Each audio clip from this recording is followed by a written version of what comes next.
Okay, we have all been there. The pressure is on, maybe it's a huge test, a big presentation, and your brain just shuts down. It freezes. It feels awful, right? Like a total personal failure. But what if I told you it wasn't?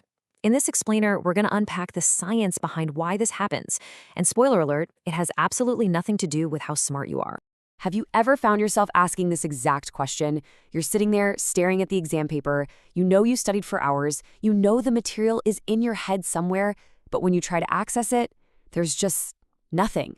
It's one of the most frustrating feelings in the world, and it's the exact question we're going to tackle today. And this right here, this is the classic scenario. You put in the work, you get the concepts, but in that high stakes moment, it feels like a trapdoor opened up in your brain and all that information just fell out. And you know what comes next, right? That harsh little voice in your head that says, I must be stupid, or why can't I just get it together? But here's the most important thing I'm going to say today, so really let this sink in. It is not a reflection of your intelligence. What's actually happening is a biological process. It's driven by this ancient, very protective part of your brain that's just trying to keep you safe. But it's being a little too helpful in a modern world. So let's meet the main character in this whole drama, the amygdala. The easiest way to think about it is as your brain's super sensitive alarm system. It's like a little security guard whose only job is to constantly scan your environment for anything, and I mean anything, that might be a threat. And this shows you exactly what I mean.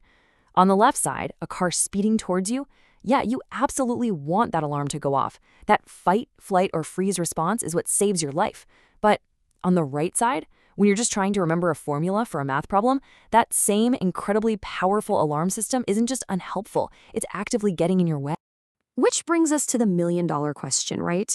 A multiple choice test is obviously not a lion chasing you. So why on earth does our brain sometimes react as if it is? And here is the answer. For a social animal like us, threats to our place in the group, things like being judged, being ridiculed, or being rejected, can feel just as real and just as terrifying to our ancient brain wiring as any physical threat.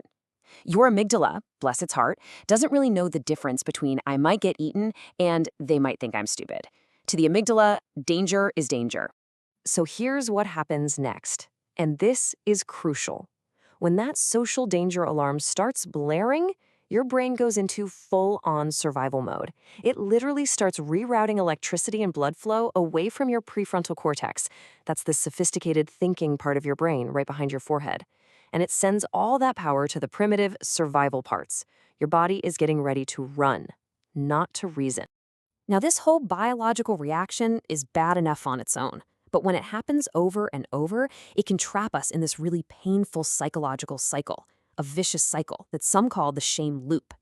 Let's walk through this because it's so important. Step 1, you've got a trigger, like a test. Step 2, your amygdala, remembering past bad feelings, anticipates shame and sounds the alarm. Step 3, that alarm blocks your thinking and your memory. Step 4, because you can't think clearly, your performance, well, it's not great. And finally, step 5, that perceived failure reinforces the belief, see, I knew it, I am stupid. That dose of shame just makes your amygdala even more twitchy for next time, and the whole loop gets stronger. And this is the painful story that the shame loop tells us. It's a conclusion that feels so true because the evidence, our own poor performance under pressure, it seems to back it up. But the story is based on a complete misunderstanding of what's really going on inside our own heads. Okay, but here's where we start to break the cycle. Because think about it.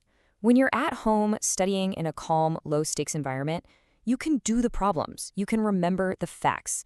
The knowledge, the ability, it is 100% there. This is all the proof you need that the problem was never about a lack of intelligence.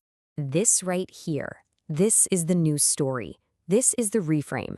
Shifting your internal monologue from I'm stupid to my brain's protective alarm is just going a little haywire right now, oh man, it's a total game changer. It takes all the shame out of the equation and it replaces it with curiosity and understanding. Now, let's be super clear.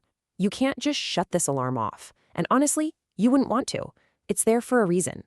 The real goal is to learn how to work with it, to learn how to send it signals that say, hey, thanks for the concern, but this history exam is not, in fact, a life-threatening emergency.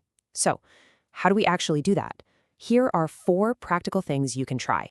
Okay, strategy number one is all about changing that story you're telling yourself right in the moment. This is what we were just talking about. You have to actively catch that "I'm so stupid" thought and replace it with an accurate biological description. My brain is in protection mode right now. See, it's not an excuse, it's an explanation. And an explanation gives you the power to actually do something about it. All right, number two. This technique uses your body to send a very powerful all clear signal back to your brain. Look, your brain and your body are in constant conversation. When you panic, you take short, shallow breaths. But you can reverse engineer this process by deliberately slowing down your breath, and the real secret is making your exhale longer than your inhale. You send a direct physical signal back to your amygdala that says, hey, we're okay, the immediate danger is over. Okay, our third strategy is designed to get you out of that spiral of anxious thoughts by focusing on something real and manageable. That whole fear and shame response, it absolutely thrives on these big, scary, vague questions like, what is everyone going to think of me? You can starve that anxiety by shifting your focus to something tiny and concrete. Don't worry about the whole test. Just ask, what is the very next small step for this one problem? That simple act helps pull you back into the thinking part of your brain. And our final strategy. This one is about the long game. It's about retraining your brain over time so that this alarm becomes less sensitive to begin with. Your amygdala learns from experience. So you have to give it new, better experiences to learn from. Practice doing your presentation in front of a mirror or for a trusted friend, or just record yourself on your phone. Every single time you make a little mistake and nothing terrible happens, the world doesn't end, you are actively teaching and recalibrating that alarm system to be a little less jumpy in the future. I really love this metaphor. It's not about finding the off switch for your anxiety, because one doesn't exist. It's about finding the volume dial. You're just learning to recognize when the alarm is blaring way too loudly for the situation and how to gently and kindly turn it down so you can actually hear yourself think again. So let's end with this last thought, this final reframe. What if this whole experience of your brain freezing isn't a sign of weakness at all? What if it's actually a sign of a very strong protective instinct, an instinct that doesn't need to be fought, but just needs to be understood? It's not something to be ashamed of, it's actually something you can learn to work with.